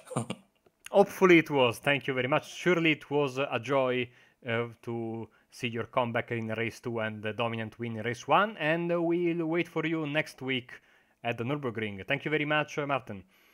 All right, see you next week. Now we have our third place finisher from the second race. It's Nick Johnston from Scuderia Carolina Elonik. Hello, how are you today? Doing fine. How about you? How about this first meeting of the season? Of course, having also scoring a nice podium as well. What are your thoughts about today? I thought today was a great day. I didn't quite have the pace in qualifying that I was hoping to have. So in race 1, I had to start a little bit further down the grid. And the first few laps were very, very intense in that first race. A lot of drivers all over the place, defending, attacking. It was a lot of fun. I had to just narrowly miss an incident on the first lap, which dropped me down 4 spots. And then from there, I just kind of worked my way up. Had an incident or two, but ended up, I think, finishing 7th or 8th. And the second race was amazing. It was very fun out there. I had a good getaway off the line, made some good moves early on. And I had a really good battle actually with Martin there for a few laps. Because I knew he had the pace over me, but I wanted to be the first car through the traffic in case maybe something happened. I could just be ahead of it. So I was defending really hard. I was able to keep him behind me, make some moves up towards the front, and then once we got into clear traffic, he just had the pace over me. Those guys have really worked hard on their setup, and I can tell that he had just a little bit more grip in the last sector over me. And then about 3/4 of the way through the race, I realized that I was a little bit short on fuel. We had underfilled just a bit. So I began to save fuel, which allowed, I believe, Bruno to catch up to me and overtake me for second. From there, I was able to stay in his drive, or Boris. Boris for second. And I was able to conserve some fuel behind him and hold on for first podium on the first weekend. So I'm very happy with that. The car has been out for basically 10 days because it came out during week 13 and we are about to finish week 1. There was not a lot of time to get used to it. How did you find, getting used to the car and, basically the league has been set up in the past 5 days, so I don't think there was much time to practice. No, not much time at all, but really since the first laps I've taken on this car, it suited my driving style very well. It reminds me of like a mid-90s Formula One car. A lot of power, good amount of downforce, and you can't just floor the throttle down off the corner. So it's a really fun car to drive, and what I like most about it is that you really have to hustle the car. There's some cars on here that the slower you drive, the faster you go. Well, I'm more of a driver who likes to hustle the car and drive it hard into the corner and make the grip. And for me, this has been my favorite car. I've ran tons of races in the official so far this week, and when I first saw this league pop up, I knew something I would want to do. Well, glad that you joined us. It was some fantastic racing, also thanks to you. Before we let you go, anyone you'd like to thank? I would just like to thank my boys over at Scuderia Carolina. We've been working on some setups here the last week, and we made a lot of gains. We're learning more and more about the car day in and day out. So hopefully when we go to Nürburgring here next weekend, I'll have a little bit more pace, maybe challenge for the top spot on the podium. I'd like to thank everyone over at Apex Racing for putting this on. having this league and broadcast and everything. It's been great. And see you guys next time. Yeah, thank you very much, Nick. Congratulations once again for the podium, and catch you at the Nürburgring. Thank you. And I think, Kevin, that will be that for us. It has been, a great race day, and I want you to talk now as one of the league organizers. I imagine that you are leaving Silverstone today with a big smile on your face. Yeah, definitely. I just want to say Joseph Ringrose is in the waiting area. I don't know if we want to talk to him. Oh yeah, I thought he was muted, but now he unmuted himself. So let's get an interview with Joseph as well. I thought he got bored of waiting and then left us, but it wasn't the case. Hello, Joseph. Right, Marco. So first race, you had a little bit of beating and banging with other drivers. The second race went a bit better. You were one of the guys that was one of the regulars, and also one of the, if I'm not mistaken, one of the promoters of the iRacing Grand Prix Championship. Now switch to a new car. How did you find switching from the McLaren to the Formula Renault, and of course the fact that the grid has basically doubled in size? Yeah, I mean, I much prefer the Formula Renault compared to the McLaren. I've just never really got on with the McLaren. I mean, it got a bit fun to drive at points, but never sort of had much pace in it. I mean, I didn't really show my true capabilities today. Hopefully I can do that next week. But yeah, definitely the car feels a lot more suited to me, and seeing the grid of what it is compared to what it was in the McLaren in the iRacing Grand Prix Championship that we did, it's good to see, especially like some of the drivers that we got, Mike Partington, Josh Thompson, Martin Van Loosen, it's a very strong grid going forward. Yeah, and I can tell you that the racing has been absolutely fantastic to watch, so I think that maybe if some other drivers watch the broadcast or will watch the broadcast on demand in the next few days, I think even more people will be interested. Of course, limited spots available, so if you want to get into the league, hurry up. I wanted to ask you, I saw in the first and in the second race, your connection seemed to not be 100% today. Does that affect you when you are racing, especially at such a high speed with such a small margin for Yeah, error? I get asked this one a lot. My connection is not the best. It can be a bit sort of, I don't know, unpredictable at times. And yeah, it's sort of like it's another thing that you have to think about, which is kind of annoying. Hopefully I can fix that. But it's kind of something you have to worry about when going side by side with someone. Then, if you make contact, was that your fault or was it your connection? And sometimes, it's hard to tell, but hopefully that improves soon. One final question. We were speculating about tire wear in the broadcast booth, and of course the McLaren was known for having pretty big tire wear. Seems like this car is completely the opposite. Tires seems to hold on even in the longer second race. We didn't see a big drop off in lap times. Yeah, I don't really feel much of a drop off. I mean, I think it's a pretty similar tyre model, if not the same tyre model as the 2.0. Just the further on in the race, the quicker you get, obviously you lose some fuel, but there's not that cliff that you hit in the McLaren where it just kind of drops off in lap time compared to the 3.5. So tyre wear shouldn't be much of an issue going forward into the rest of the season. Okay, Joseph, thank you very much. Before we let you go, anyone you'd like to thank? Obviously, Kevin and Alex are sort of helping, us working together to get it going. Everyone else who's helped work, you guys broadcasters and the rest of VRT. Thank you very much, man, and catch you in the next few days at the Nürburgring. Yeah, in a bit, guys. So, Kevin, we go back to what we were saying before. We leave this track with a big smile on our faces because the racing was fantastic, and I think in the next few rounds. Even more drivers will join us. Of course, today there was a little bit of a scheduling conflict with the Neo race, so some of the drivers were there and were not here. But I think that even those that are not part of the league, if they watch the broadcast or maybe talk to some of the drivers that were involved today, they will want to be a part of this, because it has been an absolutely great show, not only for us, but from what I'm hearing, also the drivers really enjoyed it.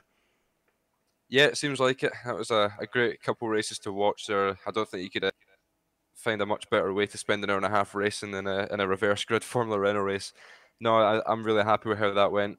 The stewards did a great job of penalising the guys who were at fault. The driving standards were okay. I'd say they could have been better, but at the same time, you need something like that to keep things interesting. If everyone just drove perfectly, then you wouldn't have, these interesting battles like we did today. So, no, really happy with how everything went. Really happy that both sessions went up without any issues. The reverse grid worked and everything else. That was my first time trying something like that. So, yeah, massive thanks to everyone who's helped me organise this and who's come on board to steward or broadcast, and especially to the guys who've on such short notice have paid the entry fee and have turned up and have put in the practice and put on that show today. That was really, really positive for me. A massive thanks to all those guys, all of you who are involved in this. Thank you very much. And hopefully Nürburgring will be just as good, and the rest of the season will keep us smiling. Can't wait for next week, I have to be honest.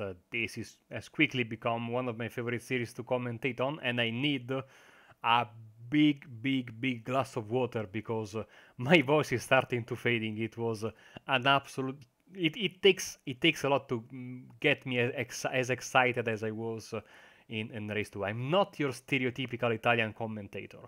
My Italian colleagues scream and shout a lot. I tend to not do that, but today was something absolutely extraordinary. So, Kevin, thank you very much. It has been a pleasure. Pleasure's all mine. Thank you.